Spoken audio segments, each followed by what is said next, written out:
皆さんこんにちは、サワディーカー。今日は去年の秋頃に一時帰国からタイに戻る時の動画をまとめてみました。今更なんですけど、現在のタイ入国の状況などはあまり変わりないと思うので、どなたかの参考になれば嬉しいです。綺麗な富士山も撮れたので、ぜひご覧ください。日本では動画撮影はしなかったので iPhone で撮った動画で少し振り返ります。まずは主人の実家のレンちゃん初登場です。おやつをもらおうと必死です。待て、待て、待て、待て、よしって言うから待て、よし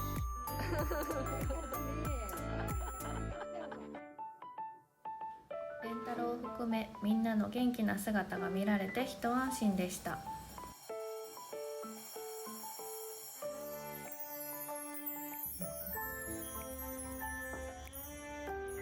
次は私の両親と兄夫婦といった滋賀旅行です。ここのオムライスと2週間仕込みの牛タンシチューが絶品でした。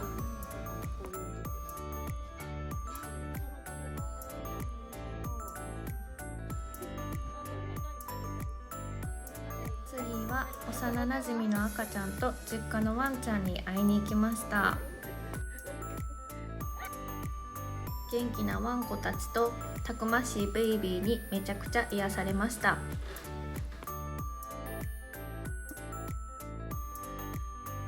お次は前の職場の同期に会いに行きました。第2子の出産祝いに行ったはずだったんですけど、長女が可愛すぎてメロメロでした。本当はみんなに見てほしいんですけど、一応モザイクしておきます。続きまして兄夫婦のお腹の子のジェンダーリビールの様子をお届けします。兄夫婦から両親へサプライズでした。いとこ家族も来てくれていたので大勢でお祝いできました。いとこの子供たちは最初すっごいはしゃいでたんですけど、割れた衝撃で一瞬固まってました。他にもいろんな人に会っていろんな場所に行っていろんなものを食べて最高の一時帰国でした。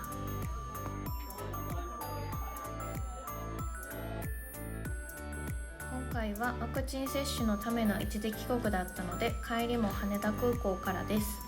なので出発前夜は羽田空港直結のホテルに泊まりました。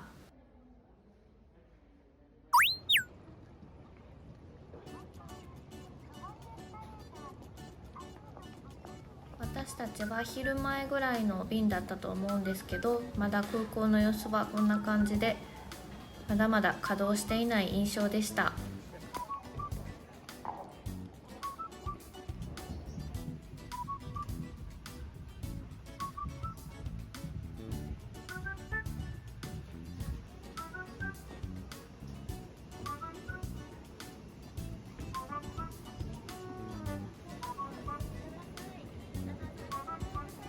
やっぱり日本の航空会社を使うとすっごい安心します。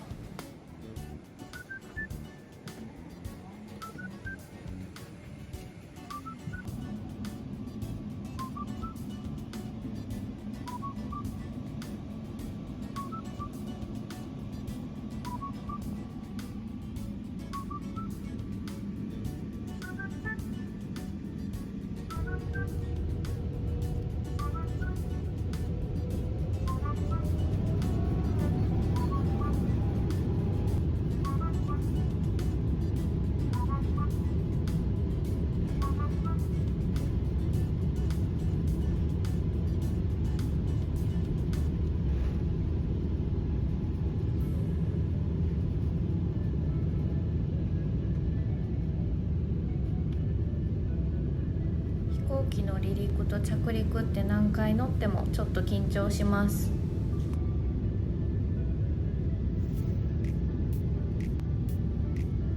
この日は快晴で景色がすっごい綺麗でした。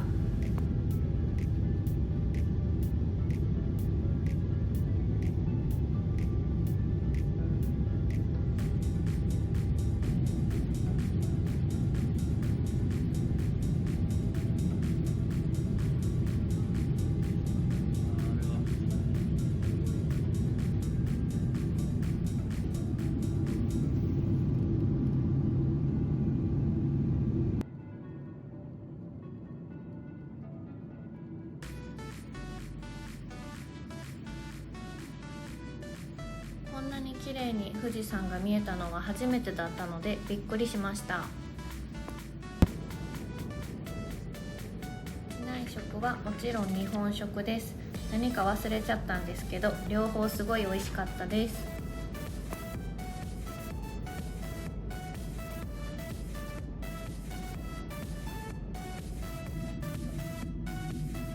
日本からタイは5、6時間かかります。意外に遠いタイ、私は座ってるのが苦手なので結構辛いです。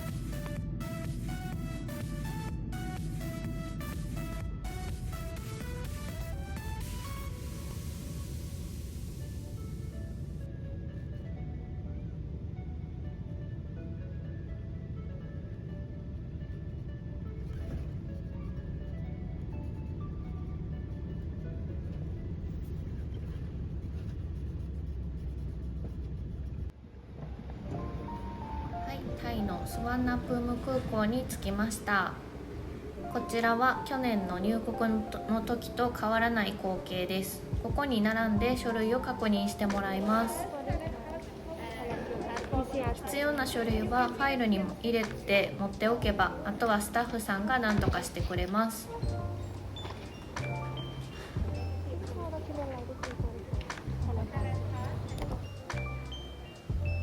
ここからは去年の入国の時とは違って一つブースで書類を見せる程度で終わりました。入国審査の時に見せる書類には隔離ホテルの住所とその後の滞在先の住所を書いておくことがポイントです。荷物を取って外に出ると主要ホテルの看板があります。自分のホテルがあればそこに行って名前を言えば連れて行ってくれます。私たちのホテルはなぜか名前がなくて、しかもスタッフに行っても結局見つけてもらえなかったです。自分たちでホテルに電話してなんとか迎えに来てもらうことができました。1時間以上空港にいたと思います。その間に渋滞の時間になって大変でした。約2ヶ月ぶりのタイの車&道路は相変わらずすっごいヒヤヒヤしました。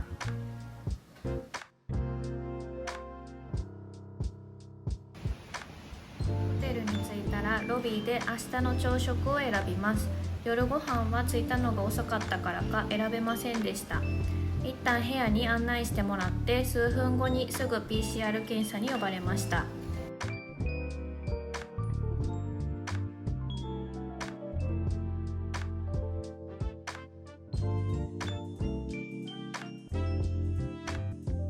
ちなみに晩ご飯はチャーハンでした。ご飯を食べてお風呂に入って寝て、翌日の昼前に電話で陰性の報告をもらってチェックアウトしました。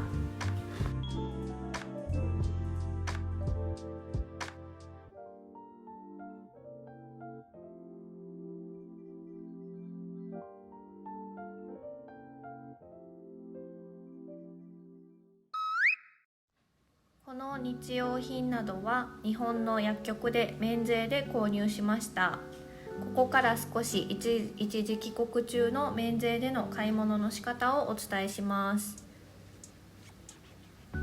今回の一時帰国で買ってもらったものはこんな感じです。これらは全部ヨドバシで買いました。免税の対象者は海外勤務をしている人と家族、海外での在留期間が2年以上を予定している人、一時帰国の期間が6ヶ月未満の人です。該当する方で免税で買い物したい人は入国時に絶対にパスポートに入国スタンプをもらってください。免税対象店で税抜き5000円以上の買い物をすると免税対象になります。飲食料や化粧品などの消耗品は開封せずに30日以内に海外へ持ち出す必要があります。靴とか服とかは消耗品ではないので、買ったスニーカーを履いて帰ることができました。購入時にパスポートを渡します。購入後、レシートをパスポートにホチキスで留めてくれます。レシートはとにかく保管しておくことで、出国時に空港の税関で書類、今回はレシートを見せてそれを回収されたら終わりです。現物を見せることもありませんでした。免税の手続きは結構人とかお店によってバラバラでした。免税対象店って書いてたのに無理って言われたこともあったので、事前に店舗に確認しておくことが必要かもしれません。最後までご覧いただきありがとうございました。チャンネル登録とグッドボタンもぜひお願いします。ではまた次の動画で。